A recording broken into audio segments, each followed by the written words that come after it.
অস্থিতিশীল করতে চাই, আমরা তাদেরকে আমরা তার ভাঙা জবাব দিব।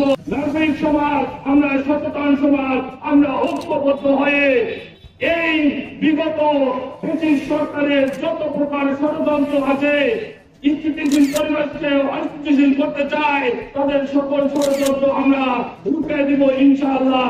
যারা আছেন প্রশাসনিক কর্মকর্তা, এই ব্রিটিশ তাবেদারি সরকারের নানা রকম কর্মকাণ্ডের দ্বারা জড়িত, তাদেরকে আপনারা গ্রেফতার করার চেষ্টা করবেন অবিলম্বে। এবং দেশের যদি কোন ষড়যন্ত্র হয়, আপনারা তাদের তার ভাঙ্গা জবাব দিবেন। আমরা সাধারণ নাগরিক, আমরা তার ভাঙ্গা জবাব দিব। আমরা আর কোন ছাড় দিব না।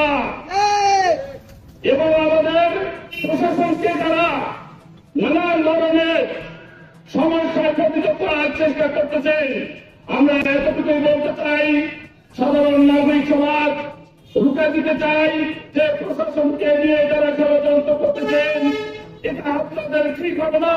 প্রশাসন সঠিকভাবে স্থিতিশীল পরিবেশ করার চেষ্টা করতেছেন। আপনারা সবাই এই প্রশাসনকে আপনারা সহযোগিতা করবেন।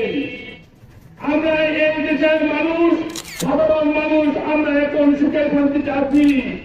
আমরা এই সুখ আমরা গ্রহণ করতে চাই, আর অস্থিতিশীল পরিবেশ আমরা দেখতে চাই না। এই দেশের মানুষ আমরা অনেক নির্যাতনের শিকার হয়েছি, আর আমরা নির্যাতনের শিকার হতে চাই না। আপনারা কি বলেন?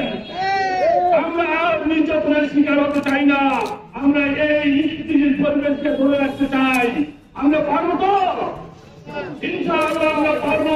এই স্থিতিশীল পরিবেশকেই আমরা স্থিতিশীল রাখতে, যারা অস্থিতিশীল করতে চায়, আমরা তাদেরকে আমরা তার ভাঙা জবাব দিব এবং তাদের সকল ষড়যন্ত্র আমরা রুখে দাঁড়াবো। যারা দেশে এবং বিদেশে বিভিন্ন ধরনের ষড়যন্ত্র করার পায়তারা করতেছে, আমরা সকল ষড়যন্ত্র আমরা সাধারণ নাগরিক সমাজ আমরা রুখে দিব ইনশাআল্লাহ।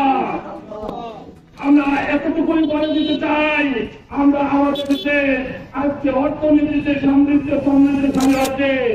আমরা অনেক শিখেছিলাম, আমরা আজকে কয়েক মাসের মধ্যে অনেক আমরা উন্নতি শিখরে আমরা পৃথিবীতে আমরা উন্নতি শিখরে আমরা পৌঁছে যাচ্ছি।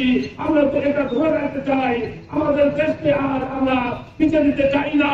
আমাদের আজকের যে এই মানববন্ধন আমরা করছি, আমরা এই স্থিতিশীল পরিবেশ ধরে রাখার জন্য পরবর্তীতে যদি আপনাদেরকে আবার আহ্বান করা হয়, আপনারা সাড়া দিবেন তো?